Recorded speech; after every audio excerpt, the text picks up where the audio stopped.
bon dimanche. Comme il est de coutume, Face à l'actu revient ce soir sur des faits de l'actualité, tels que traités par la rédaction de STV. Et évidemment, ce soir, on parlera beaucoup de cette visite ou de ce déplacement du président de la République qui s'est rendu en France. Paul Biya est allé prendre part, vous le savez très certainement, au sommet pour un nouveau pacte financier mondial. Le chef de l'État s'y est rendu comme plusieurs autres présidents à l'invitation de Emmanuel Macron, son homologue français. On reviendra également sur les obsèques de Ni John Frondi, dont la dernière ligne droite se prépare aussi bien à Bamenda qu'à Yaoundé. On fera le point là-dessus et d'autres sujets de l'actualité tels que traité par la rédaction de STV. Nous avons également choisi de revenir ce dimanche sur une actualité qu'on a déjà abordée ici, il y a exactement 3 semaines. C'était le 28 mai dernier, avec l'invité de ce soir, Joseph-Marie Elundou, qui, comme vous le savez, est directeur de publication, analyste. C'est sur cette casquette-là qu'on l'a ce soir. En politique, à ses heures perdues, il est également flirté avec la société civile. On reparlera de ces questions qui suscitent beaucoup d'interrogations autour de la gestion des actifs résiduels du port autonome de Douala et de la régie FERCAM, une question qui met au centre des débats le cabinet Lazarato. Bonsoir Joseph-Marie Elundou. Bonsoir Dipita, merci pour cette autre invitation. L'honneur que vous me faites de m'adresser à vous, millions de téléspectateurs. Votre disponibilité permanente, évidemment, nous fait plaisir. D'abord, on peut peut-être dire un mot sur ce déplacement du président Biya depuis 2019. Avant peut-être de parler du sommet en lui-même, c'est, on peut dire, 4 ans après, le président renoue avec une habitude qu'il avait perdue dans des circonstances un peu particulières. Oui, vous savez que le président... Et c'est quelqu'un qui a l'habitude de surprendre. Bon, il a été pratiquement pendant près de 3 décennies un président voyageur. Et j'ai l'impression qu'il a changé de technique. Il est moins voyageur. Maintenant, il fait quelques déplacements sporadiques. Et je pense que, bon, je ne pense pas que cela suscite un commentaire particulier. Ça dépend sûrement de son agenda et de sa disponibilité, ou bien d'une nouvelle manière de fonctionner tout simplement. Peut-être au regard de tout ce que le monde connaît aujourd'hui, le monde n'est plus très sécurisé. Vous savez, la question de Covid-19, par exemple, a énormément réduit les mouvements dans le monde. Aujourd'hui, les différentes guerres, les grandes guerres qui opposent pratiquement l'Occident à la Russie, je crois que c'est un environnement international qui n'est pas très rassurant. Et on peut comprendre que le chef d'État camerounais, qui est un homme très prudent, ait sûrement décidé de faire l'essentiel en termes de déplacement dans les relations internationales. Donc le fait qu'il se déplace pour Paris, pour ce sommet d'un nouveau pacte financier mondial, est sûrement révélateur de l'importance que lui-même attache à cet événement. Justement, parlant de l'importance, on sait que l'une des clés au centre des débats, c'est de dire que depuis les accords de Bretton Woods, pour lesquels un certain nombre de pays, d'ailleurs, qui prennent part, n'étaient pas concernés, n'étaient pas présents. Aujourd'hui, les questions peut-être de revoir cet appui financier aux différents pays, notamment les pays en voie de développement. Si vous vous souvenez, il y a eu un autre sommet à Paris, au cours duquel le président Biya avait effectivement critiqué le système actuel et l'avait qualifié d'un système obsolète, un système désuet. Et je pense que c'était à une conférence dirigée par Mou Ibrahim. Exact. Il avait dit ça, il a dit que ce système ne peut plus fonctionner. Bon, je pense que on peut dire que cette remarque, cette pertinente du président de la République camerounais a peut-être inspiré ceux qui ont organisé, ceux qui ont structuré ce nouveau pacte. Mais on peut aussi imaginer qu'il y a d'autres raisons pour cela. Effectivement, l'environnement international sur le plan économique s'est complexifié. C'est complexifié avec la fin de l'unilatéralisme. Aujourd'hui, la grande puissance occidentale est contrôlée par les États-Unis bat de l'aile. Vous avez les BRICS qui sont en train de se structurer dans les pays le Brésil, la Russie, l'Inde, la Chine, l'Afrique du Sud, qui sont en train de se structurer pour proposer un nouveau mode de développement dans le monde et qui, je crois, voudrait attirer autour d'eux ce que l'on pourra qualifier de pays moins avancés. Et comme vous le savez très bien, rien ne se fait au hasard. Ce nouveau pacte mondial est une sorte de riposte, à mon humble avis, parce que les enjeux sont très élevés. Les enjeux géostratégiques, les enjeux stratégiques même, sont très élevés. Les enjeux géopolitiques même aussi, avec ce qui se dessine aujourd'hui dans le monde, la recomposition des grands équilibres, où on voit d'un côté la Russie, la Chine et autres qui sont plus ou moins associés sur tous les plans. Si on regarde les choses de manière transversale, il y a lieu de comprendre, au regard de ce que j'ai dit souvent, que les autres travaillent dans la prospective. Et ça veut dire qu'il y a tout un travail de fond qui a déjà été élaboré, et les propositions qui sont faites en ce moment me semblent être en réalité des propositions pour ne pas perdre leurs clients, appelons-les comme ça. Parce que ce qui se passe aujourd'hui, c'est que nous avançons vers un monde bilatéral, où l'unilatéralisme va céder le pas à un monde bicaméral, bilatéral.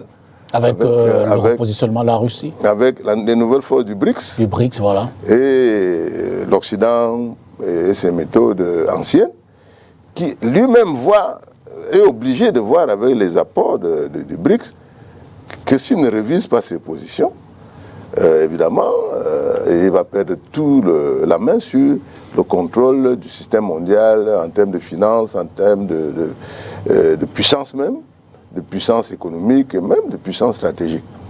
Je pense que tout cela est important. Tout cela, il faut le dire, je vous recommande un excellent ouvrage d'un certain John Perkins, qui écrit sur les confessions d'un assassin financier. Les confessions d'un assassin financier. En règle générale, lorsque vous voyez l'Occident fonctionner comme ça, c'est que c'est un élément qui était prévu. Lorsqu'ils ont monté Bretton Woods, lorsqu'ils ont monté l'ensemble du système international qui a géré le monde jusqu'à présent, il y avait sûrement prévu des points d'inflexion sur l'évolution des choses dans le monde et que les réponses sont plus ou moins prêtes. Donc le nouveau pacte actuel qui concerne les questions de la transition écologique, les questions liées au refinancement des économies pauvres, etc. Quand moi j'ai regardé ça, ne semble pas pertinent, à mon avis. Parce que quand je regarde notre pays, par exemple, les besoins des Camerounais, c'est quoi? Les besoins des Camerounais sont désargentés. Il faut donner de l'argent aux Camerounais. Parce que nous, on a vécu au Cameroun une époque où il y avait de l'argent. Et lorsque vous avez de l'argent dans une économie, vous pouvez dépenser. Et quand vous dépensez, vous tirez une demande. Absolument. Et quand vous tirez une demande, vous tirez l'investissement. Ça, c'est le b.a.-ba de l'économie keynésienne. Et donc, je pense qu'il faudrait tout en ne pas se déconnecter de ce système mondial, qu'en interne, notre pays et les experts camerounais, et les gouvernants et le chef d'État lui-même, face à ce nouveau pacte, que nous aussi on recompose à l'intérieur une nouvelle attitude vis-à-vis du nouveau pacte. Parce que sinon, nous allons encore être une fois déconnectés et se mettre à l'attelage. Je pense que c'est mon humble avis, parce que je prétends quand même avoir une certaine pertinence dans l'observation de l'évolution des choses. Alors la question est de savoir, qu'est-ce que ça nous apporte nous? Qu'est-ce qu'on y gagne? Je veux dire l'Afrique, mais singulièrement le Cameroun, dans ce concert des nations. Mais c'est ce que je viens de vous dire. Je vous dis, le problème du Cameroun, c'est que le Cameroun n'a pas suffisamment développé la prospective. Donc nous subissons les effets des chocs. Tous les chocs, nous les prenons en plein visage. Vous voyez, la Covid-19 nous a pris de... Aujourd'hui, face à la crise russo-ukrainienne, on découvre que le Cameroun, qu'on a souvent proclamé comme un pays agricole, est en réalité un pays dépendant entièrement sur tous les plans, que nous ne pouvons même pas manger du plantain chez nous, que nous ne pouvons pas manger du macabo suffisamment. En ce moment, il y a pénurie. Et ça ne dépend pas, c'est pas en Ukraine qu'on plante le plantain. Mais je pense qu'il y a un déficit à l'intérieur du pays de réflexion stratégique qui fait que je veux bien qu'on soit peut-être des autres et ils composent leurs stratégies en fonction de leurs intérêts.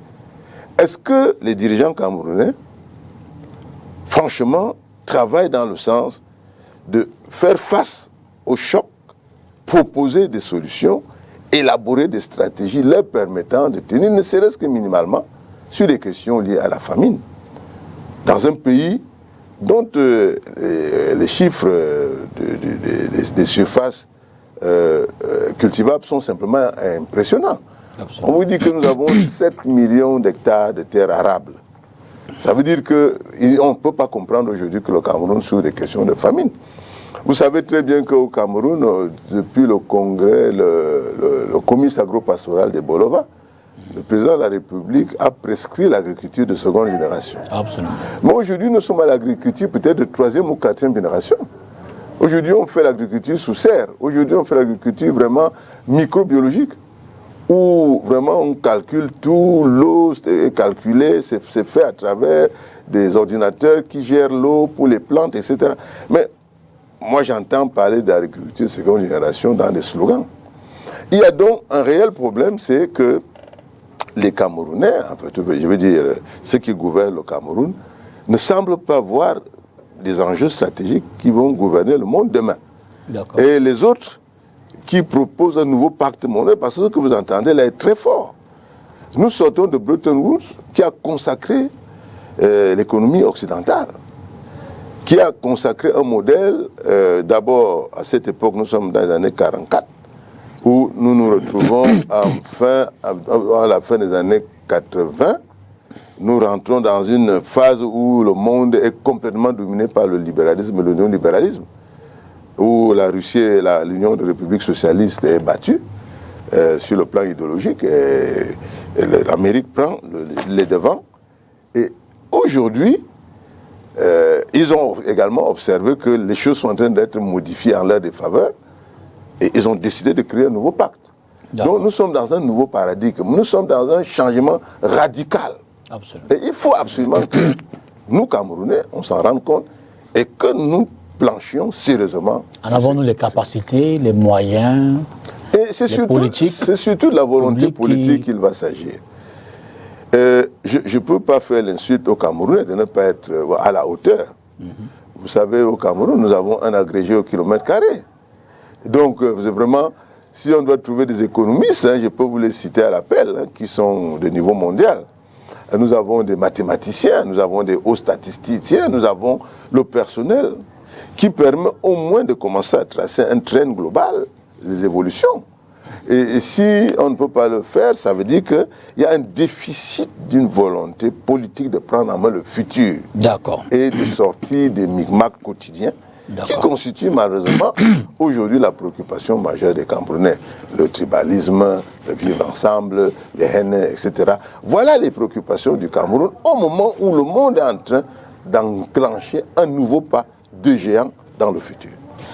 Prenons le premier reportage de cette émission, si vous en avez convenance. On va faire une forme d'actualisation des préparatifs des obsèques du chairman du SDF, John Frondi, avec nos équipes de Bamenda qui sont allées à son domicile. Suivez plutôt. Noble statesman John Frondi's seat will remain empty forever.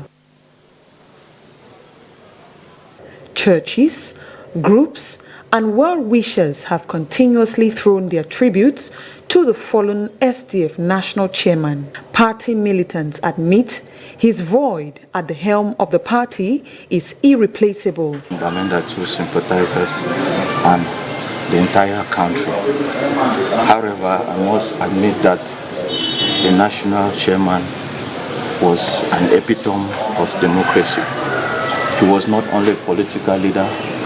One of the best experiences I've ever had in life was my closeness to him. He was more or less a father to me. I will forever miss him. I learned a lot getting closer to him, and I'm calling on the members of the party in Bamenda too and Alash to remain steadfast as we await the official funeral program. Preparation at the chairman's Bamenda residence is at fever pitch, with his photo positioned at the entrance. Party groups have been coming into the compound at Mitarikun to condole with family members, church groups, cultural groups, individuals that are coming in. Others think his impact in the democratical shift in Cameroon's political landscape in the 90s is unforgettable. Having battled with sickness for some time, he slept to the cold hands of death, leaving family members and militants to remember him. Joseph-Marie Elondo, vous dites également, comme ce concert, c'est unanimisme, si je peux le dire ainsi, autour de la mort de Frondi, un grand homme, un homme politique avisé, aguerri, qui s'en est allé. Je dirais d'ailleurs que pour moi, en tant qu'homme politique, je crois après Paul Biya, ces 40 dernières années, c'est ni John Frondi. Hein. S'il devait les classer, c'est vraiment, pour ainsi dire, l'alter ego de la mise en place du processus de démocratisation de seconde génération au Cameroun. Je dis toujours de seconde génération parce que lorsque le Cameroun obtient son indépendance, le pays est pluraliste. Il y a plusieurs partis politiques et cela va s'arrêter en 1966 avec la création de l'UNC et puis voilà. J'ai connu John Frondi, j'étais très jeune, j'avais une trentaine d'années, lui aussi il était jeune, peut-être un peu plus âgé que moi, et lorsque nous étions tous les deux clients de la Cameroun Bank. Et je me souviens que la crise économique venait de frapper le pays, nous avions beaucoup de mal à toucher un chèque de 25 000 francs. Il avait Bibi Bookshop, qui était à l'immeuble Ajal Massad. Aujourd'hui, si vous passez par là, ce lieu doit être habité par des vendeurs de lunettes. Donc c'était la boutique de John Frondi. Et on faisait le pied de grue. Et à l'époque, il était encore... c'était quelques années avant qu'on parle de lui. Hein, je crois que nous sommes en 87, 88, lorsque ces événements-là se déroulent. Donc, et puis, quelques temps après, lorsque moi je rentre dans la presse, parce qu'un jour je raconterai bien cette histoire, c'est mon arrivée dans la presse, et je travaille avec un journal qui était l'un des premiers journaux de la presse indépendante au Cameroun, la presse privée, la presse comme vous appelez souvent à capitaux privés, c'était Perspective Magazine. Perspective, le directeur de publication s'appelait Joseph-Marie Besseri.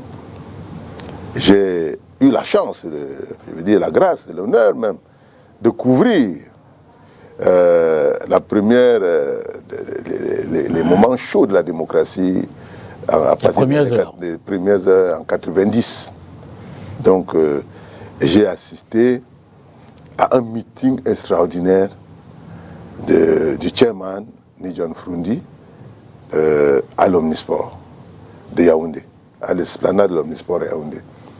C'était des moments extraordinaires. J'avais jamais vu autant de personnes réunies au même endroit et obéissant à John Frondi comme à un gourou d'une église du réveil. Et quand il disait sit down, tout le monde s'asseyait par terre. C'était des milliers de personnes. C'était quelque chose d'extraordinaire. Donc, John Frondi a eu des moments de gloire que très peu d'hommes politiques, même en Afrique, peuvent se prévaloir. Il a eu le charisme qui a fait que beaucoup de ses autres compatriotes, qui étaient également l'opposition, ont fait de lui leur candidat à une élection présidentielle qui a menacé sérieusement le président Biya. Et on peut les citer, hein, je crois les Garga Maradji, je crois à l'époque les Garga, nous avons également quelqu'un comme, en back-office, on avait les Sinjou Pokam, que vous connaissez, les Kamto, Maurice Kamto, il y avait gars qui était... Ndamjoya. Ndamjoya. Il y avait quelqu'un là qui avait un parti assez populaire à l'Ouest aussi, dont le nom m'échappe, pourtant c'était un ami. Ameni Biele. Ameni Biele, un ami, un grand ami d'ailleurs. Et il a impressionné tout ce monde-là. Et ils l'ont soutenu. Et c'est une des fois où j'ai dit toujours que l'opposition camerounaise avait réussi à faire plier, à la limite, le pouvoir. Et vraiment, c'était des moments extrêmement forts où j'avais une trentaine d'années. Et nous étions donc des jeunes journalistes sur le terrain. On courait partout avec cette opposition. Bon, je crois que les années qui se sont écoulées, on nous a montré un Ni John Froundi qui, petit à petit, s'était affaibli. S'était affaibli. D'abord, il avait perdu son épouse. Il faut le dire, ce n'est pas une chose facile. Et puis, je crois que la crise des régions du Nord et du Sud-Ouest a été très, très préjudiciable. Et là, complètement affaibli. Et je crois que Ni John, ces derniers temps, l'acte politique le plus fort qu'il a posé, c'était de mettre ordre, de suspendre ou alors de radier des listes une trentaine de hauts cadres, n'est-ce pas, de son parti. Ce sont des actes ça c'est un peu du John Froundi, quoi. C'est-à-dire qu'il est capable d'aller très loin dans... parfois il était extrémiste. Mais je dois aussi dire qu'il s'est assagi progressivement et que lorsqu'on a un certain nombre d'informations, même si elles sont parfois confidentielles, Froundi a su négocier certains grands virages. Il a su négocier certains grands virages. Je crois aussi que à certains moments, il a évité au pays, alors qu'il pouvait créer des situations qui pouvaient amener le pays même à la paralysie. À des moments, Froundi n'a pas vraiment appuyé sur l'accélérateur. Il était un homme avisé. Oui, il a eu le flair de dire non, vraiment, il ne faut pas que le Cameroun brûle et se casse à cause de moi. Absolument. Je pense que c'est pour moi, c'est parce que j'entends souvent, il y a une expression, les opposants historiques et tout ça, mais je pense que Ni John Froundi,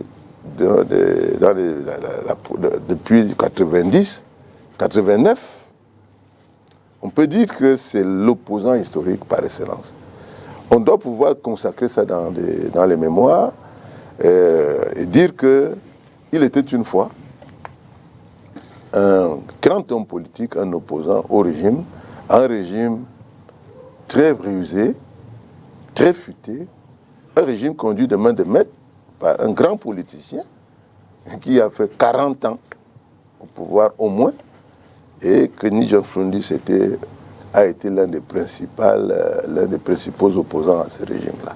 Et l'autre question qui, une fois qu'on a dit cela, qui surgit spontanément, instantanément, c'est la survie de son parti, c'est la suite du SDF, c'est l'héritage de John Froundi, et beaucoup y voient en Joshua aussi, celui-là qui après Froundi est légitime, qui c'est peut-être aussi, il serait légal puisqu'il y a un congrès qui arrive pour assurer la continuité, d'autant plus qu'il fait certainement partie des rares personnes que Froundi a choisi, encadré et porté. Oui, je pense que aussi, que je connais d'ailleurs très bien, peut assurer au moins une transition politique. D'accord. Parce que dans la tourmente actuelle, au regard de la situation difficile que traverse ce parti, avec la mise à l'écart d'un certain nombre de cadres, hauts cadres, on peut redouter une situation implosive pour le parti. On peut redouter. Je ne le souhaite d'ailleurs pas. Mais je pense qu'aussi à le doigté. Je pense qu'aussi c'est quelqu'un de suffisamment ouvert qui saura réconcilier tous les partis. Parce qu'il faut qu'il réconcilie les partis. Vous savez, en politique, on peut parfois aller jusqu'à la compromission si c'est pour sauver un appareil de cette dimension. Parce que, au-delà de la force populaire, le SDF est devenu une sorte de symbole, de mythe. Comme un patrimoine. C'est un patrimoine de l'opposition camerounaise qu'on ne peut pas se permettre de faire disparaître. Et je pense que, quand je regarde, pour assurer ne serait-ce qu'une première transition, Joshua est la personne la mieux indiquée pour assurer cette transition. C'est quelqu'un, je sais, qui est assez modéré, qui est intelligent, et je pense que ce n'est pas quelqu'un, un homme des combats, n'est-ce pas, aussi n'est pas un homme des luttes.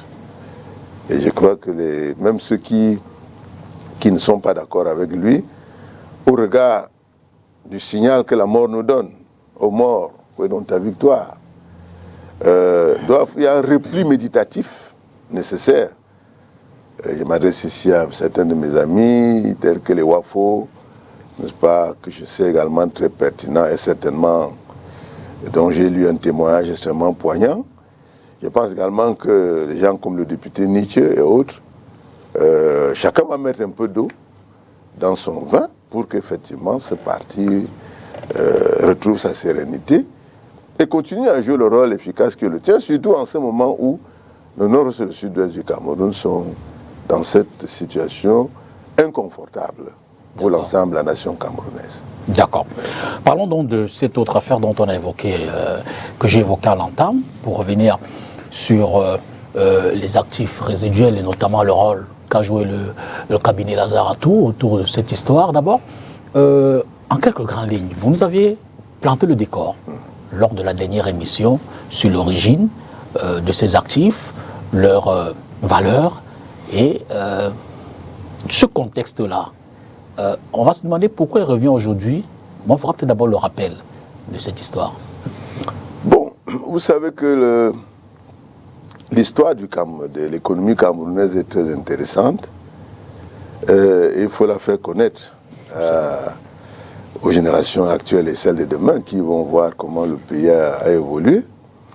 Notre pays, à la fin des années 80, va connaître une crise profonde que moi j'ai analysée comme étant une crise provoquée par l'Occident. Parce que dans l'analyse prospective de cela, je vous ai parlé tout à l'heure de l'analyse prospective de le départ, ils avaient programmé la victoire du capitalisme. Et il fallait embarquer les plus faibles dans cette victoire du capitalisme, mais les embarquer tous vers le libéralisme économique. Parce qu'aux indépendances, il faut le dire, les pays africains naviguaient entre les deux, dans le monde était manichéen. Ils fonctionnaient entre, d'un côté, l'Union des républiques socialistes, de l'autre, des États-Unis d'Amérique. Il y avait donc deux fils. Et d'ailleurs, à l'époque, il y avait eu un troisième courant qui s'appelait les pays non alignés, qui avait été organisé par Tito, en Yougoslavie. Mais c'était vraiment une mascotte. Mais le monde était gouverné par ces deux grands piliers. Et lorsqu'à la fin des années 80 l'Union des républiques socialistes perd la main sur un certain nombre de données stratégiques, évidemment le mur de Berlin tombe, tout le monde connaît cette histoire. Et nous vivons de quoi? Nous vivons de ressources, de matières, de produits de base, de matières premières. Absolument. Et je subodore que ceux qui gouvernent le monde savaient que pour nous tenir, il fallait nous priver de nos recettes. Et c'est comme ça que les matières premières vont connaître une déchute drastique et nos États, la plupart de nos États, vont se retrouver dans des tensions de trésorerie insupportables. Et c'est là où, quelque temps avant, vous vous rappelez, le président Biya avait dit qu'il n'irait pas au Fonds monétaire international. Il avait parlé trop vite. Et il n'avait pas vu venir. Et il a été obligé de se soumettre au diktat. Au diktat des bailleurs de fonds que j'appelle souvent les grands usuriers internationaux. D'accord. Ils ont donc imposé au Cameroun le nouveau modèle économique qui consistait pour l'État de se retirer du secteur productif. Il faut bien comprendre, parce que j'entends souvent beaucoup de choses.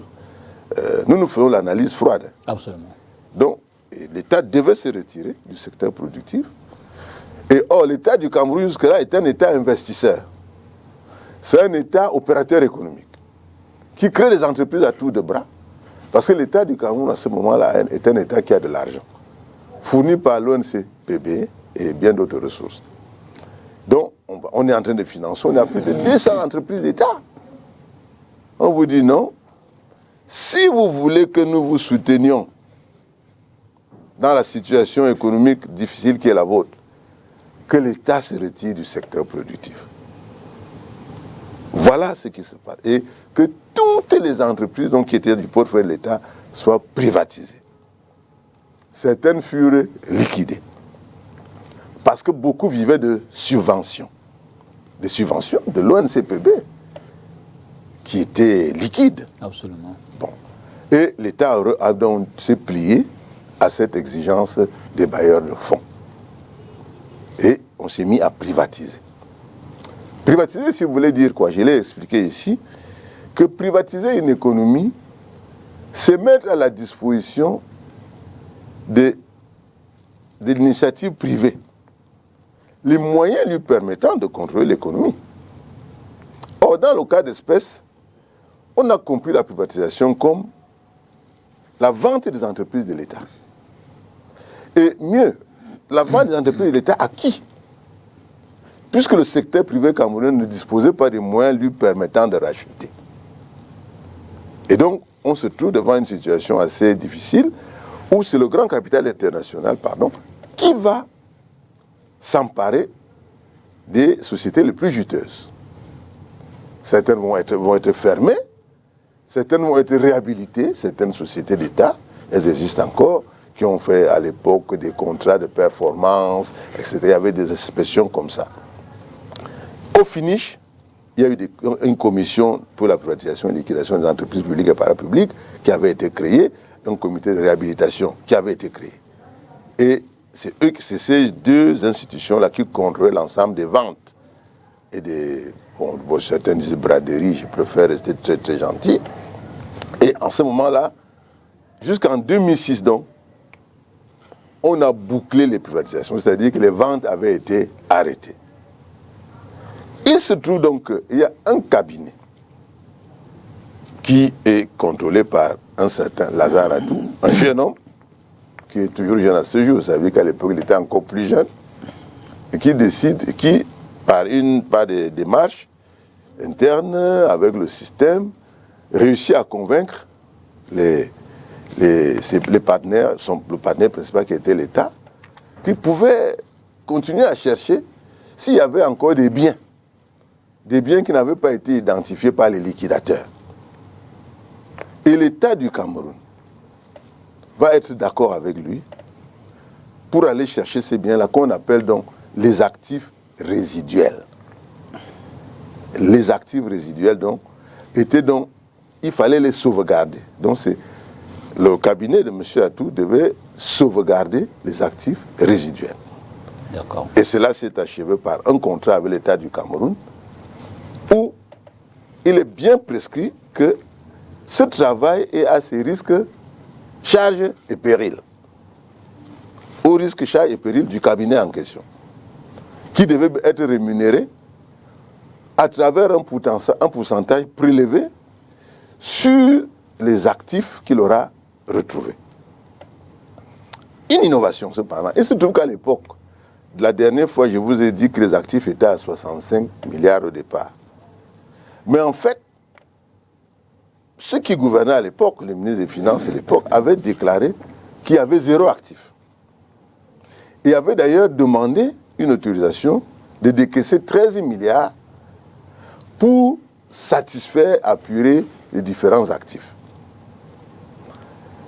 Mais c'est le même cabinet Atou qui, dans une concertation avec des experts, la présidente de la République, leur avait dit non, il y a des actifs qui sont là, mais peut-être ont échappé à ces ministres. Il est allé faire un travail d'identification de ce qui était apparent et visible. Et c'est ça qui donnait donc les 65 milliards dont on parle. Mm-hmm. Ce cabinet a travaillé jusqu'à ce jour et a retrouvé des actifs pour 220 milliards. Voilà la situation. Et la question que vous me poseriez, c'est donc, où est donc le problème? Je crois que la dernière fois, nous avons parlé de cette situation où le cabinet Atou était en conflit avec le Consupé, avec la présidente de la République. Mais justement, une des questions qui apparaît, et je vous l'ai dit, la nécessité de vous faire revenir, c'était ce retour qu'on a eu. Oui. Beaucoup de gens s'interrogent. D'ailleurs, c'est un cabinet ces dernières années qui a fait beaucoup parler dans ce marasme, dans ces incompréhensions autour de la gestion, parler en polémique en termes d'interrogation autour des détournements et tout le reste. Donc, la question est de savoir pourquoi est-ce que depuis 2021, ce problème ressurgit? Pourquoi tous ces rebondissements subits alors que l'affaire date, si j'ai bonne mémoire, de 2005-2006?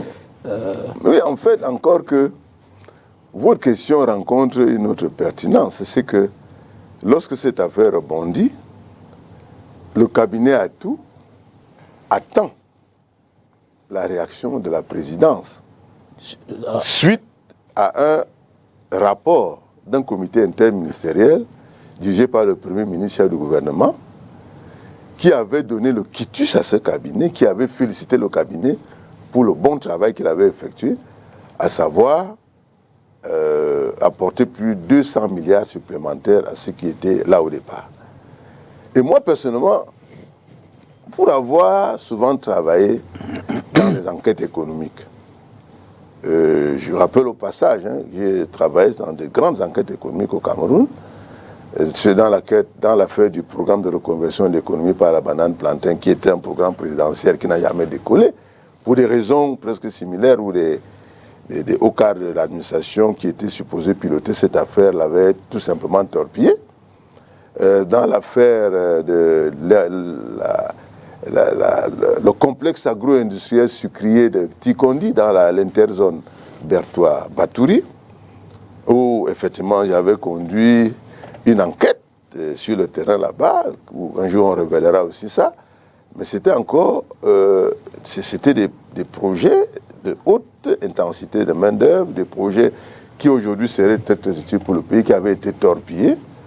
Pourtant validés par la présidence. Validés par la présidence. D'ailleurs, le FECOM avait perdu dans cette affaire 500 millions en perte sèche, l'argent des contribuables. Et je me suis interrogé sur que reproche-t-on réellement au cabinet Atou. Lorsque vous m'avez appelé, je suis allé demander est-ce qu'il y a des traces? Parce que j'ai lu que le cabinet Atou bradait les biens de l'État. Mm-hmm. Mais au Cameroun, vous savez que vous ne pouvez pas brader notamment les terres ou les maisons sans qu'on ait des traces. Mm-hmm. Je suis allé voir un certain nombre d'informations, mais j'ai vu que la braderie n'était pas du côté de Maître Atou. Que la braderie était le fait d'un certain nombre de membres du gouvernement, je ne suis pas là pour les citer, qui avaient vendu des terres à des francs symboliques. Et donc, voilà, dans un premier temps, je me suis posé. Alors, je suis reparti pour comprendre. Mais qu'est-ce qui se passe? Pourquoi les gens attendent que le président de la République dise ce qu'on va faire de ces actifs résiduels? Parce qu'il y a un contrat entre ce cabinet et l'État du Cameroun. Absolument. Et ce contrat demande à être exécuté. À savoir qu'il a un pourcentage qu'on lui remet, et puis le reste est supposé être vendu d'après les clauses vendues ou valorisées pour apurer complètement les passifs, n'est-ce pas, qui étaient pendants, dont Régie Fercam, ONPC. Mais vous ne répondez pas à ma question. Pourquoi l'affaire ressurgit-elle? Alors, l'affaire ressurgit. Il y a un proverbe chez moi qui dit que lorsque vous tombez, ne regardez pas le lieu de chute, mais regardez où vous avez trébuché. Absolument. Donc, je vous disais que le cabinet jusqu'à 2021 n'avait pas de problème. Absolument. À la recherche, je me rends compte que en 2017, nous sommes à la veille de la Coupe du Monde. Il y a un certain nombre d'opérateurs économiques qui viennent au Cameroun dans le but de participer à la construction d'infrastructures hôtelières. Les fameux stades. Ah non, hôteliers. Les hôtels. Les hôtels. Les hôtels. D'accord. Voilà. Et il y a une de ces entreprises qui est apparemment soutenue par la présidence ou le secrétariat général, qui met la pression sur le Premier ministre. Le Premier ministre écrit à la présidence en disant « Cet opérateur n'a pas mûri son projet. Son projet 1 semble ne pas maîtriser les questions foncières du site sollicité. » Parce que le site sollicité, c'était des sites privés. C'est quel site?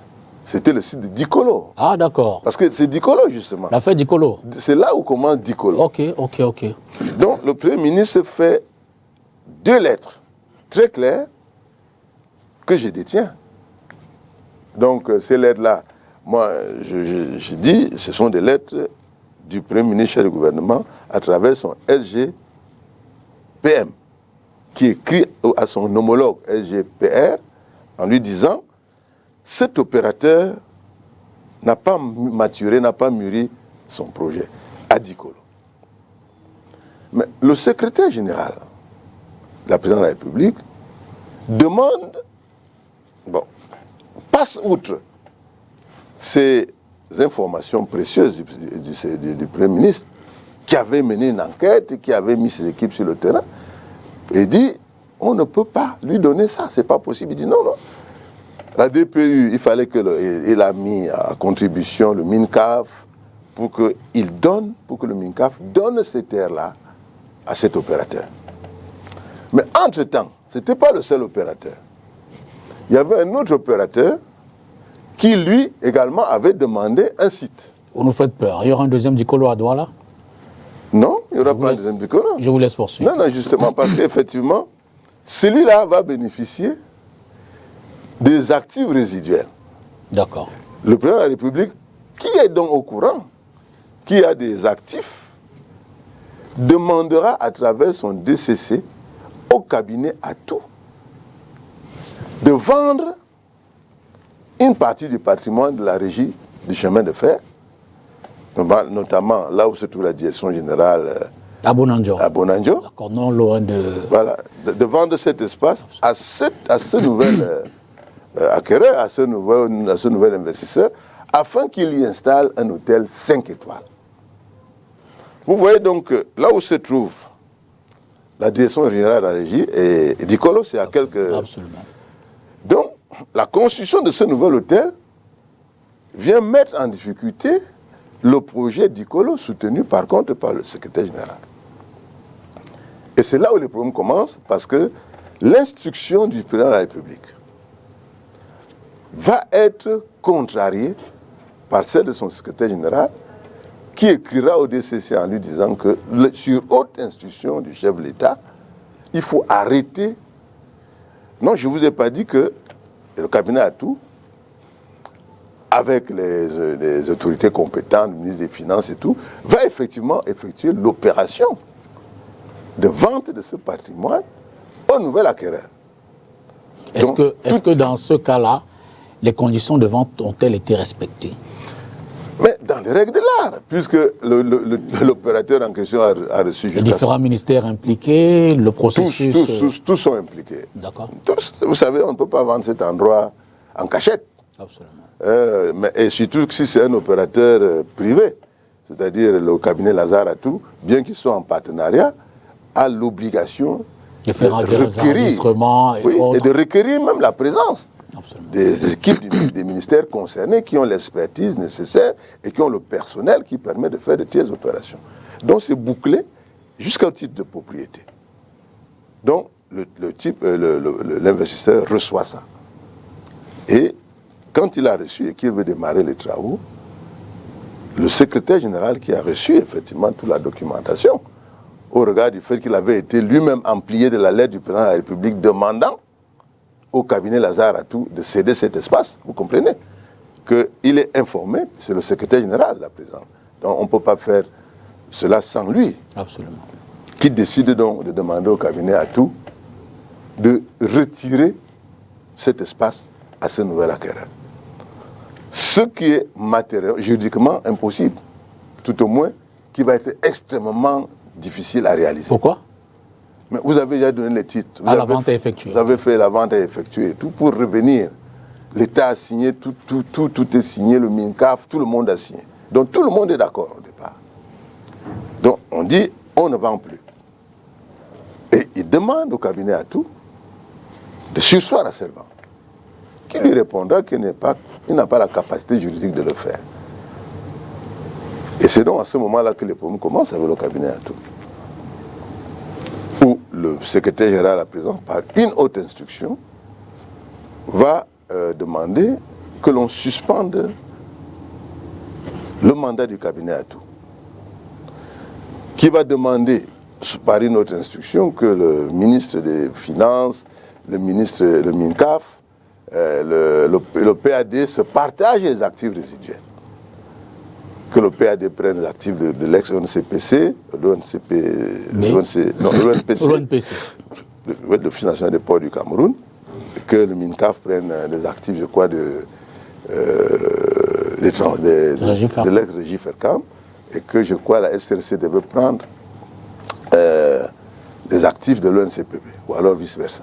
Bref, ils partagent sans tenir compte, à aucun moment, du fait qu'il s'agit là d'une convention en l'État du Cameroun et un cabinet. Et même si c'est un cabinet privé, il a une convention dont l'État de droit lui permet effectivement d'avancer chaque fois qu'il reste dans le cadre de cette convention.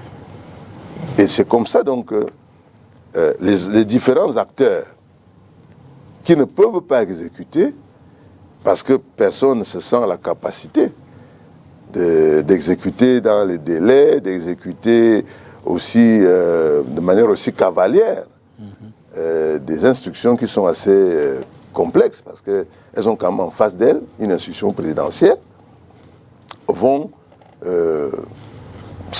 pas réagir, parce qu'elles ne pouvons pas réagir. Absolument. Et le SGPR ne s'arrêtera pas là. Il demandera donc maintenant que l'on audite le cabinet Atou, et il demandera cela au secrétaire général du Premier ministère d'auditer le cabinet Atou. Le même secrétaire général du Premier ministère, ne l'oublions pas, qui avait fait des éloges suite au travail de la commission interministérielle, dont on lui demandait de se dédire. Bon, n'ayant pas eu de réaction de ce côté, a donc recouru, et ça prend des années, hein, n'est-ce pas? C'est pour ça que ça prend du temps. Depuis 2021, on est dans le même sujet, a donc décidé de faire intervenir le CONSUPE, avec 3 équipes qui devaient auditer chacune l'ONCPB, la Régie nationale des chemins de fer et l'ex-ONPC. Nous en sommes là, et à ce jour, la situation est assez paradoxale, parce que toutes les démarches du SGPR ont été déboutées par la justice camerounaise. Parce qu'entre-temps, donc, le cabinet Lazare Atou a porté plainte.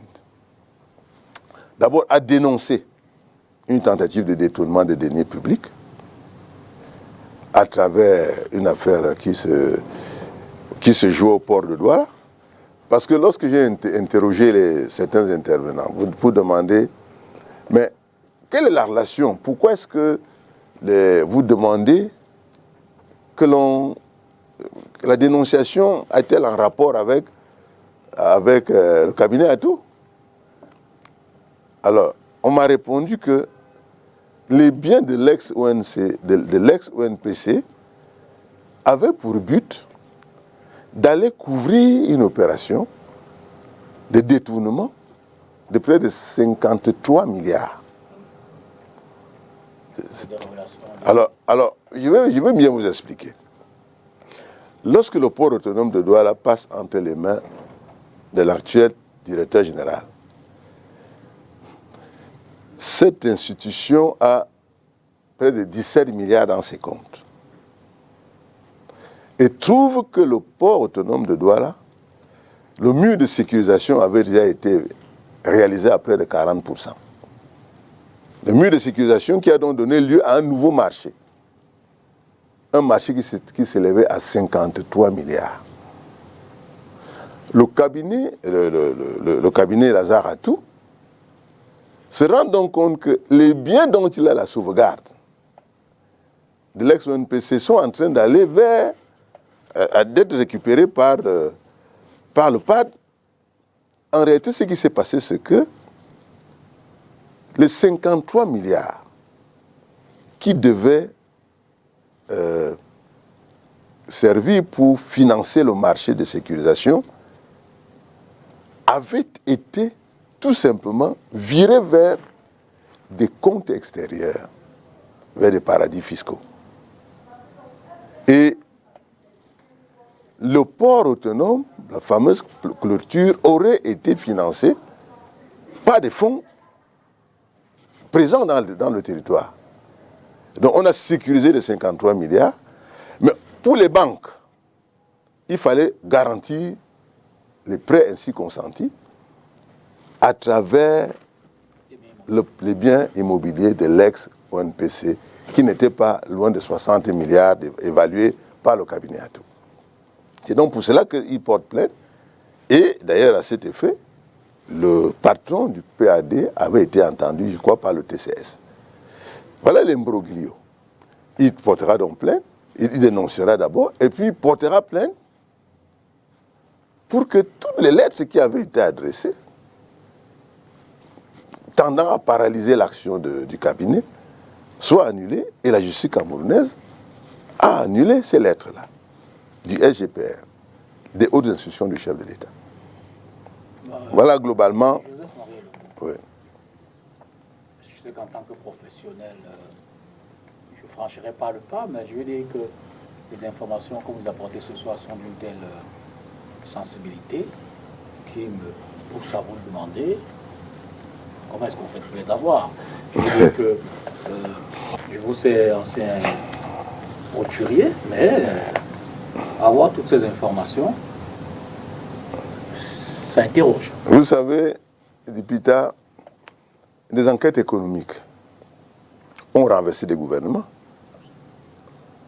Je sais qu'au Cameroun, on a essayé d'installer la peur la peur et la corruption dans l'esprit des jeunes confrères. Ils ont peur des dossiers. Quand on veut être sérieux comme journaliste, on va vers les sources d'information. Et tout ce que je dis est documenté. Tout ce que je vous dis là est documenté. Y compris des informations que vous avez de très haute sensibilité. Et pour des raisons, et d'ailleurs je ne peux pas aller plus loin parce que je ne veux justement pas que l'on pense que je viens régler des comptes, non. Je voudrais que les Camerounais comprennent que vraiment, il y a souvent des problèmes dans ce pays qu'on croit venir de la planète Mars. Prenez l'affaire d'Icolo. Voilà une affaire où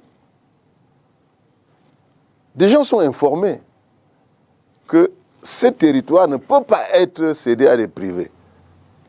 Les gens sont informés que ce territoire est un territoire privé, avec des tombes des arrière-grands-parents. Mais on décide, parce qu'on croit qu'on a le pouvoir, on décide de venir casser et de mettre en difficulté non seulement des familles, mais la nation tout entière. Parce que des choses comme ça ont déclenché des guerres civiles. Nous ne pouvons pas. Moi j'ai beaucoup d'informations. Pas seulement sur l'affaire dont on parle. J'ai des informations. Je veux dire, nous ne voulons pas vraiment publier tout ça parce qu'on ne voit pas forcément l'intérêt. Mais je vous assure que si vous grattez un peu, vous allez voir que le vernis là n'est pas difficile. Les gens sont prêts à nous donner les informations. J'ai posé la question à un certain nombre de personnes, à des avocats, à des administrateurs, à des gens plus ou moins impliqués. On m'a aussi aiguillé, va un peu voir tel, aller voir tel. Vous savez, une enquête économique qui m'a révélé, et lorsque vous m'avez appelé pour me dire que les citoyens camerounais avaient besoin d'amples informations, j'avoue, j'ai beaucoup réfléchi, parce que ce sont des informations, vous-même m'avez appelé, vous voyez que ce n'est pas des informations faciles à ingurgiter, parce que nous faisons l'effort de rendre ça simple. Mais nous sommes devant des situations suffisamment graves qui peuvent mettre en péril l'unité de la République. Et moi, je vous dis, pour que ce pays avance, il faudrait que chacun fasse son travail. Si on est convaincu que la presse nationale peut travailler, certaines personnes vont bien se tenir avant de poser certains actes préjudiciables. Alors, pour finir sur cette question de l'hôtel autorisé par le chef de l'État, où en sommes-nous? Bon, les hôtels, bon, évidemment, je pense que vous êtes une majesté. Je ne veux pas vous... Majesté Dipita, je ne vais pas vous apprendre que d'abord Dikolo c'est terminé. Avec, on a sursi complètement à cette affaire, je crois, sauf si, et ça c'est public.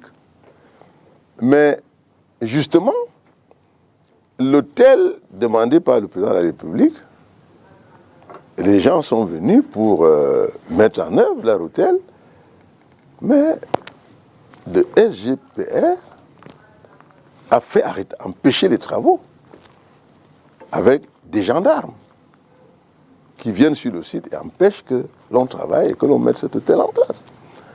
C'est au moins de la rébellion. Est-ce que vous ne donnez pas trop de pouvoir?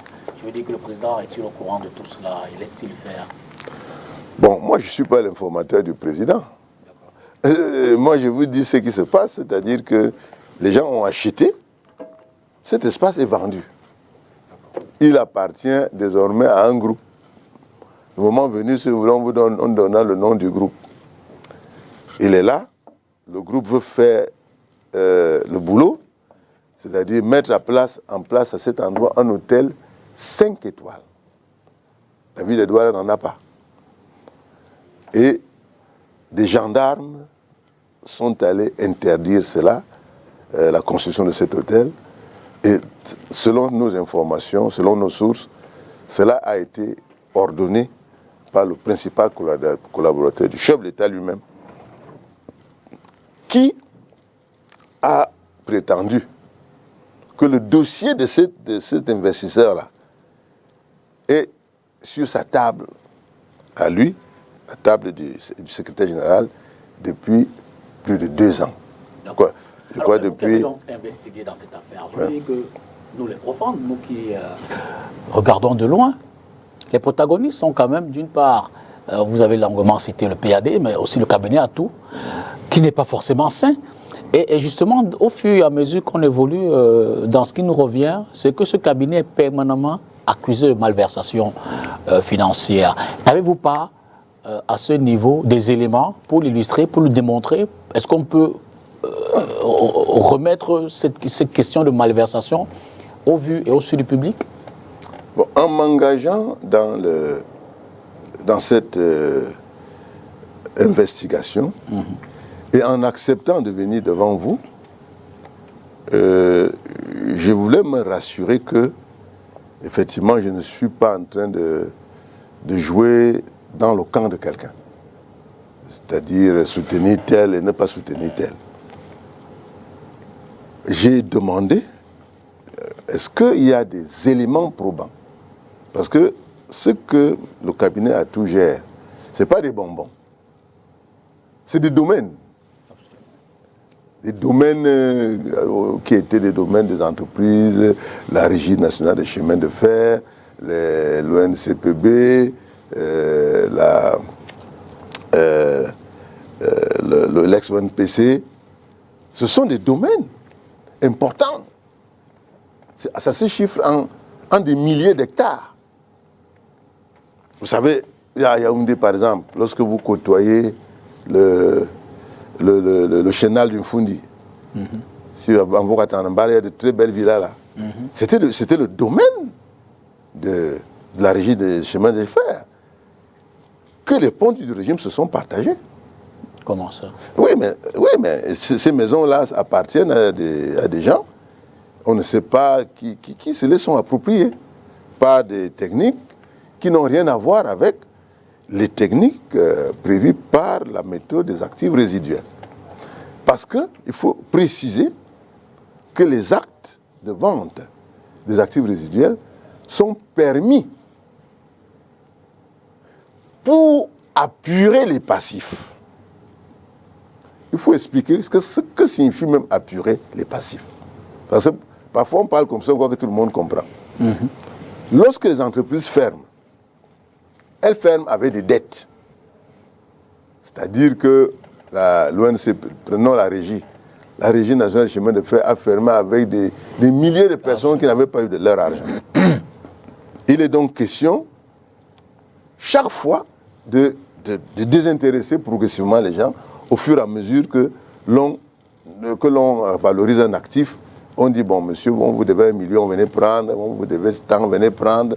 Progressivement, donc, parfois, pour l'ONCPB, il y a parfois de l'argent qu'on a trouvé. C'est un compte dormant où il y avait beaucoup d'argent, ont été trouvés, etc. Donc, on s'est posé la question, pourquoi ce cabinet, peut-être ce cabinet lui-même n'est pas aussi sain que vous l'avez dit, mais je n'ai pas vu un seul acte de ce cabinet. J'ai vu dans un document intitulé « Le scandale financier du siècle », quelqu'un qui disait que le cabinet en question avait vendu la ferraille. La ferraille de la régie Fercam, je crois, sur Mbalmayo. Là, il y a des chemins qui ont été supprimés. Et je crois qu'il y a des transformateurs de ferraille qui viennent souvent acheter. Et on nous présentait ça comme le scandale financier du siècle au Cameroun. Mais ça rentre dans les missions. Si cet argent est destiné, et je pense que d'après les informations que j'ai obtenues du cabinet à tout, il y a effectivement, on peut lire toutes les personnes qui sont désintéressées par ce cabinet. Donc nous avons vendu ça, et voilà ce que nous avons, et voilà les personnes qui ont été désintéressées. Donc c'est un cabinet qui est dans ses missions, un cabinet privé qui est dans ses missions. Et vous savez, un cabinet privé n'a pas un comportement d'un département ministériel. Parce que le département ministériel, en fait, est dirigé par des fonctionnaires qui sont généralement des personnes désintéressées par l'affaire, parce que ce n'est pas leur affaire. Mais un cabinet privé, c'est son business. Il sait que là-dedans, s'il blague, on va le frapper. Et puis, il y a quand même des curiosités. Bon, que l'État du Cameroun envoie son consuppé fouiner dans un cabinet privé est quand même curieux. Absolument. Parce que nous ne sommes plus... Mais en quoi, si d'aventure l'État est impliqué au début de la chaîne? Non, ça ne lui donne pas le droit de venir s'imposer. Dans ce moment-là, c'est les cabinets internationaux nets. D'ailleurs, on a évoqué cette affaire la dernière fois pour dire que... On ne peut pas être jugé parti. Les fonctionnaires commis à cette tâche s'étaient retrouvés devant le tribunal. Devant le tribunal. Voilà, donc... D'accord. Alors, je voudrais qu'on reprenne, qu'on reparte à la régie. Oui. Pour cet autre reportage observé par nos collègues de la rédaction sur la lutte contre le discours de haine. Suivez plutôt. Ils sont nombreux les dégâts qu'ils ont causés par le passé dans un pays tel que le Rwanda. Malgré cela, le message peine à passer. Les discours de haine prennent de l'ampleur dans notre société et l'avènement des technologies de l'information et de la communication ne va pas pour améliorer les choses. La croissance est désormais exponentielle. Je nous invite à intensifier la sensibilisation à partir de nos foyers pour stopper la propagation des discours de haine dans notre beau pays, le Cameroun, qui est un et indivisible. Si les médias dits traditionnels sont également indexés comme partisans de la propagation des discours de haine, reste que la famille, socle de la société, doit revenir à ses obligations de base. Quand on envoie nos enfants étudier, il ne revient non seulement pas qu'aux instituteurs de ce côté de faire l'entièreté des choses, il revient à la fois aux parents, à la base et à la source. Donc chacun dans nos villages respectifs, dans nos foyers, dans nos entreprises, dans nos associations, nos collectivités, nos rapprochements, devrait, n'est-ce pas, mettre vraiment un reset, comme on le dit, depuis la base, éradiquer, éduquer dans le sens civique le plus indiqué. L'association La Voix des Traditions est résolument engagée à apporter sa pierre à l'édifice. Les personnes âgées comme nous, les chefs traditionnalistes, etc., et les hommes politiques, Il ne viendra pas me mentir le jour au lendemain pour dire que non, va chez toi. Et te dirais que je suis né à Douala, je suis né en Koulouloum, seul chez moi. Et je répète encore haut et fort que tout Camerounais est chez lui, du moment où il est sur le territoire camerounais.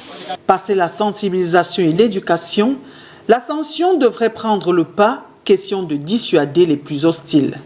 Il faudrait éduquer. Et après l'éducation, il faut que ceux qui sont en charge, n'est-ce pas, de nos lois et de nos règlements, fassent, n'est-ce pas, le travail.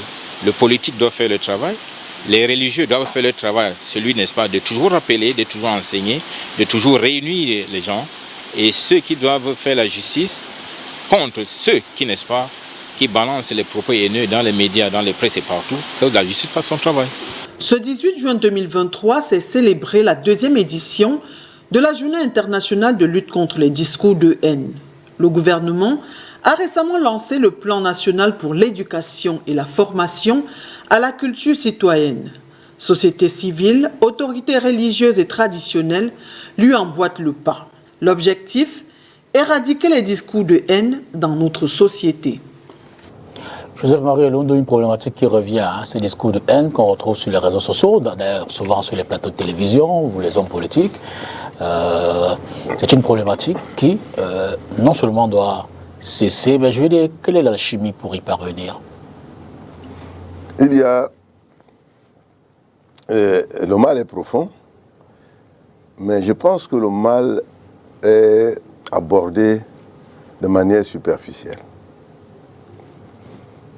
J'entends souvent dire des choses, on dit l'école ne sert à rien, vraiment aujourd'hui il vaut mieux des gars qui font de l'électricité, il y en a qui font la maçonnerie, etc. Je voudrais dire, M. Lipita, que le Cameroun a formé beaucoup de sociologues. Nous avons besoin d'une étude sociologique profonde au Cameroun. Parce que si nous n'avons pas vraiment les éléments d'une étude profonde pour comprendre nos différents groupes ethno, sociaux, tribaux, nous allons continuer à naviguer à la surface. Nous devons tenir compte du fait qu'on ne peut pas faire abstraction du fait que notre pays est pluriculturel. C'est un fait. Et que les gens soient attachés à leur culture est une chose normale. Beaucoup de gens vous disent non, c'est pas, je ne peux pas accepter que mes enfants ne parlent pas la langue. Mais moi, je vais vous dire,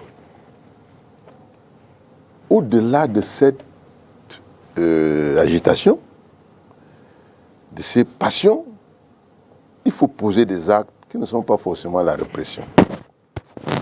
Je propose qu'on enseigne le Douala dans le littoral, dans tous les établissements.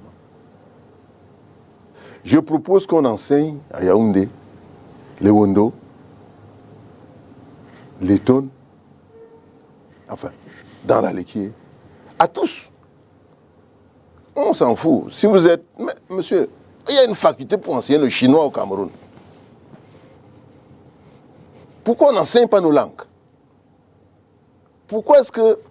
Ouais, si vous apprenez le bassa, vous allez voir l'effet que ça va avoir sur vous. Moi, quand j'étais au collège Sacré-Cœur de Macan, on nous enseignait le bassa en 6e. Mon maître s'appelait Mahop. Et nous tous, on était heureux d'apprendre une langue camerounaise. Prenons cela en exemple, qu'au Cameroun, que l'on enseigne les langues du Cameroun, sans dire que nous enseignons plutôt, parce qu'il y a un débat, bon, quelle est la langue que nous allons enseigner? Non, enseignons tout. Mettons en place une équipe qui va produire une langue camerounaise, qui sera un mélange.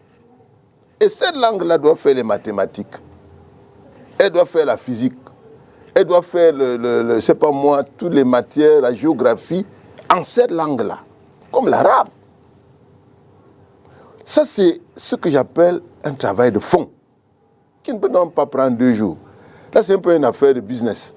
Ce n'est pas une affaire de dire que, bon, voilà, on va faire des flyers. Non, non, non. C'est qu'on va au fond, depuis la maternelle, que les enfants apprennent à parler les langues du Cameroun. Peut-être à partir de la 6e, vous apprenez les tonnes, après en 5e, vous apprenez tel, et vous apprenez tel. Et vous devenez des Camerounais qui profitent de leur multiculturalisme et de leur multiculturalité. Doit-on légiférer sur la question? Mais il faut absolument d'abord réformer tout. D'accord. D'abord réformer cette liberté de presse et d'expression. Il faut revoir ça. D'accord. Il faut faire un code d'expression publique, un code, hein, une charte même, avec des... C'est-à-dire qu'il y a des choses qu'on ne dit pas. On peut être dans un pays où on dit tout. Mais dans la rue, les enfants vous injurient sans que rien leur arrive. On ne parle que de la haine... mais il y a une haine nationale qui n'a rien à voir avec les tribus. C'est une haine que quand tu traverses la route, un Ben Sikina vous insulte, un taximan vous dit n'importe quoi, un pousseur, un garçon qui passe, et même des personnalités avisées, vous entendez dans la rue, dit espèce de salopard. Donc, ce n'est pas seulement, c'est une affaire de culture, d'une culture nationale fondée sur des canons précis, sur la morale. Hein, parce qu'on dit, non, vous êtes des moralistes, ne viens pas me faire la morale ici. Mais pourtant, on a besoin de morale. Absolument. Ouais. Donc, je crois que cette affaire demande donc que l'on mette en place. Au-delà de ça, il faut, à court terme, donner des exemples. C'est-à-dire dire que, bon, voilà, peut-être, j'ai vu, par exemple, au Cameroun, il y a une nécessité de créer une association des débatteurs de radio et de télévision. Pour faire partie de cette association, vous devez remplir un certain nombre de critères. Comme une charte. Oui, parce qu'on appelle les gens, on dit, bon, viens, chacun vient à la télévision, il pavade. Ils ne connaissent pas l'impact des masses médias. Parce que, monsieur Dipita, comme nous sommes assis, c'est pour ça que je dis chaque fois que je prends la parole, c'est que j'ai des éléments qui me permettent de justifier et de prouver. Parce que en tant que professionnel, je sais l'impact que ça fait sur les populations. Il y a des gens, quand ils vous voient à la télévision, ils croient que c'est Dieu qui parle. Il y en a, quand ils lisent un journal, ils croient que quand on a écrit, ça veut dire que c'est la vérité absolue. C'est pour ça que nous devons avoir un comportement codifié pour le bonheur du Cameroun. D'accord. Voilà mon sentiment. Et donc, autant d'ailleurs, j'encourage énormément le ministre de la Communication, qui est très, très porté sur ce sujet. Et nous voulons aller plus loin en leur recommandant cela, en leur demandant de lancer une étude sociologique profonde. Nous avons des sociologues partout. Et que, effectivement, j'ai fini par là, qu'on apprenne aux Camerounais à connaître le Cameroun. Moi, je peux vous dire, monsieur Dipita, que si vous me demandez de choisir un village au Cameroun, que voici mon village, ce ne sera pas mon village où je suis né. Parce que moi, j'ai découvert un village entre Berthoud et Garaboulaye, où je me suis dit un jour, peut-être, je viendrai m'installer ici. Et donc, que les Camerounais découvrent leur pays. D'accord. Qu'on sait de voyager, par exemple, entre Yaoundé et Ngaoundéré de nuit. Pourquoi on voyait la nuit? D'accord. Que les Camerounais regardent leur pays. Cette semaine était également Journée internationale de la musique. C'était le 21 juin. Nous avons choisi simplement de nous souvenir de ces grands musiciens qui nous ont quittés depuis le temps, de Manu Dibango et en passant bien d'autres. Suivez plutôt.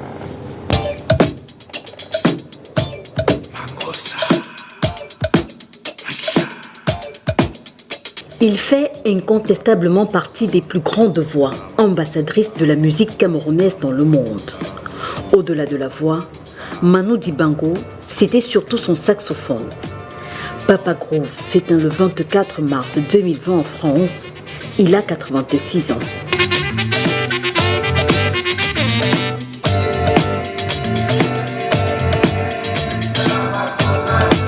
Dans le titre Soir au village de Manu Dibango, sa voix d'ange se fait entendre. Fille de Manfé dans la région du Sud-Ouest, c'est pourtant dans une boîte de nuit en Côte d'Ivoire que Bébé Manga fait ses premiers pas dans le showbiz.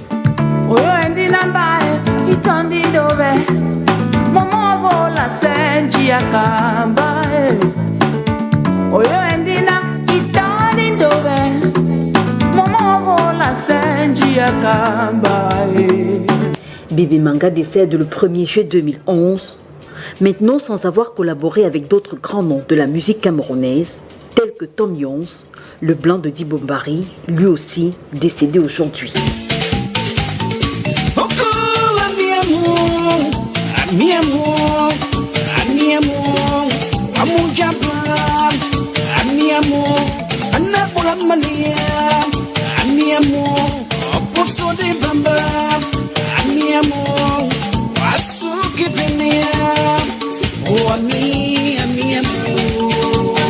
Dibombari, la belle ville, offrira d'autres talents au Cameroun, dont le célèbre showman Ekambi Brillant, parti en 2022.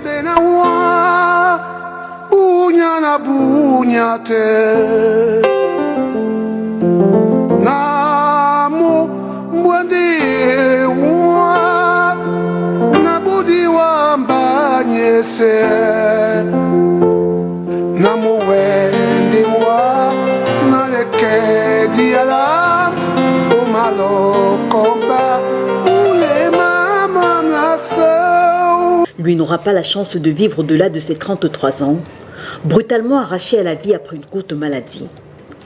À l'annonce de son décès, le Cameroun est envahi par une véritable onde de choc. Ogé Théodore Niamsi, très peu le connaissent sur son véritable nom. Mais quand on dit Kotobas, c'est une multitude de titres qui viennent à l'esprit.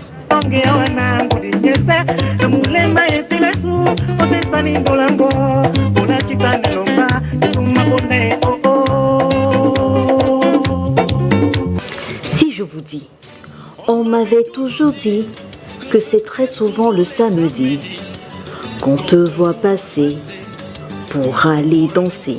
À qui pensez-vous?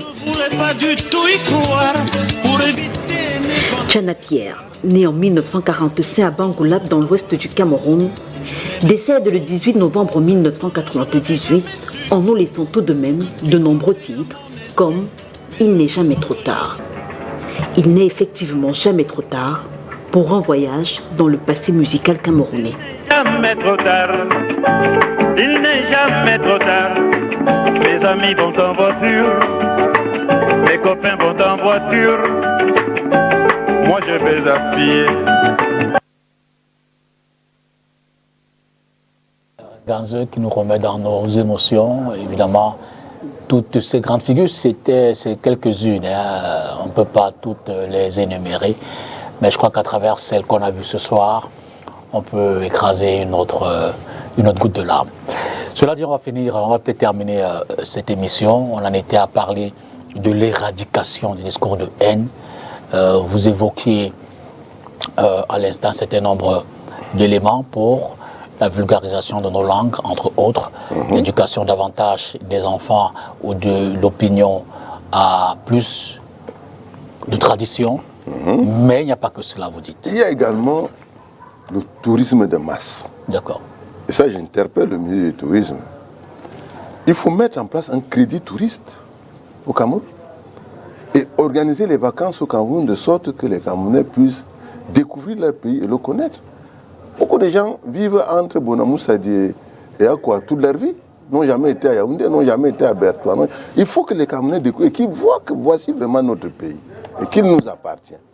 Et puis enfin, il faut donner aux Camerounais de l'argent. Parce que vous voyez, quand un type sort le matin de chez lui, il n'a pas mangé. Ou elle a des soucis parce que sa femme est souffrante, son enfant est souffrant. Une dame qui sort de la maison en se demandant qu'est-ce qu'elle veut tourner, est-ce que je vais trouver de quoi tourner le couscous. Et ils sont nombreux, ces Camerounais-là, qui ne savent pas à quelle heure ils vont manger. Nous interpellons ici un certain nombre de membres du gouvernement. Je prends le Minader. Il faut mettre la pression pour que l'agriculture devienne une activité valorisée. Il faut que le ministre des Finances réinterroge le système de financement de son économie pour mettre à disposition des Camerounais l'argent, les fonds, leur permettant de se tirer d'affaire. Sinon, lorsque vous aurez fini de combattre la haine tribale, il y aura une autre haine, c'est ça, la haine économique. La haine de ces personnages, de ces personnes qui n'ont pas mangé, qui n'ont pas bu, et qui sont de plus en plus nombreux, et qui constituent ce que l'un de nos analystes aime dire qu'il y a deux tribus au Cameroun, celle des riches et celle des pauvres. Je pense que si on prend globalement les choses de cette façon, et qu'on associe les Camerounais à cela, que les langues soient développées, que dans les facultés, on retrouve des facultés de langue nationale, cela est faisable. Pourquoi pas, puisque nous formons plein de gens dans les langues là-bas. Qu'on les mette au travail et que ces gens-là deviennent utiles pour l'harmonie nationale. Parce que le problème de la haine, c'est qu'il y a une rupture de l'harmonie nationale. C'est cela qu'il faut constater. Voilà mon sentiment et j'espère que j'ai donné satisfaction à nos multiples téléspectateurs, surtout sur la question des actifs résiduels. Et nous restons entièrement à votre disposition au cas où quelques personnes voudraient apporter des éléments, par exemple, contradictoires. Des éléments contradictoires. Et que nous aussi, parce que nous voulons aussi que ce débat associe la contradiction. Absolument. M. Lou nous avait dit ça, mais ce n'est pas vrai, et à tel niveau nous avons découvert telle ou telle chose. Comme ça, ça permet de faire effectivement d'avancer le débat. Et c'est très important de le dire. Dans la Bible, ceux qui aiment la lire savent qu'on dit « Mon peuple périt faute de connaissance ». Lorsqu'un peuple est informé, il est moins nocif et moins dangereux. Je m'adresse à ceux qui ont la prétention de museler ou d'empêcher que l'on parle. Un peuple, si vous voulez qu'un peuple soit émancipé, il faut qu'il soit informé, il faut qu'il ait la connaissance. À ce moment-là, il a des comportements civilisés. Voilà à peu près ce que je crois. Joseph-Marie Elondo, merci. Merci infiniment. D'abord pour cette disponibilité, cette amitié que vous faites à STV, chaque fois que vous êtes sollicité, évidemment, qu'à l'occasion, on vous rappellera si le besoin se fait sentir. Depuis un moment, je remercie beaucoup STV qui, en quelque temps, m'a invité 3 fois. Je pense que ça faisait longtemps que j'avais rompu un peu avec les médias.